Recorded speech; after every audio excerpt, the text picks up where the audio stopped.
Yes, be ready for the dictation. Start.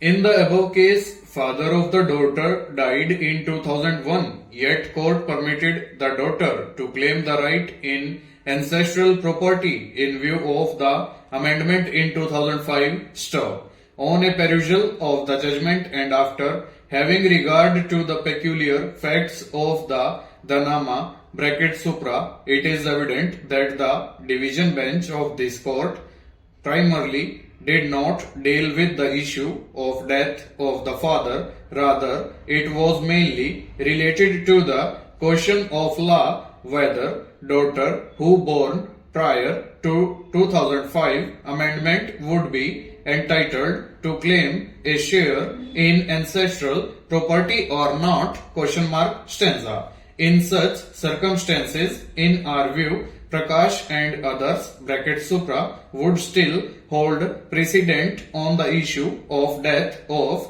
co-partner for the purpose of right of daughter in ancestral property. Stop. Shortly put, only living daughters of living co-partners would be entitled to claim a share in the ancestral property. Stop. Hence, without touching any other aspect in the present case, we are of the view that the appellants were not the co-partners in the Hindu joint family property in view of the 1989 amendment. Hence, they had not been entitled to claim partition and separate possession at the very first instance. Stop. At the most, they could claim maintenance and marriage expenses if situation warranted. Stanza.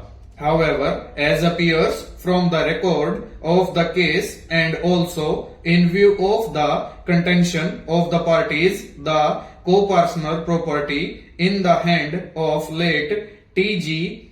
Basuvan got divided between him and his son T.B. Raju, respondent number 1. Stop. In such partition, late T.G. Basuvan got 1/2 share and T.B. Raju also got 1/2 share. Stop.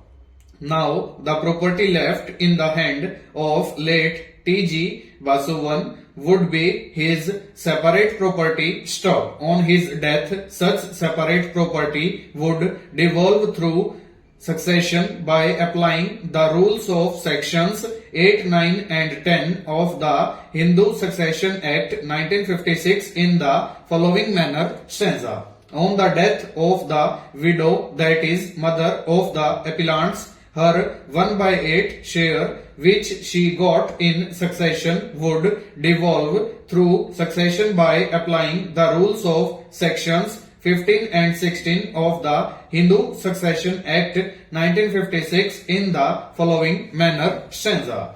At this juncture, we would like to make it clear that any sale which made to respondent numbers 2 and 3 in pursuance of two sale deeds dated 3/4/1996 and 24/8/1998 respectively shall not be disturbed anymore.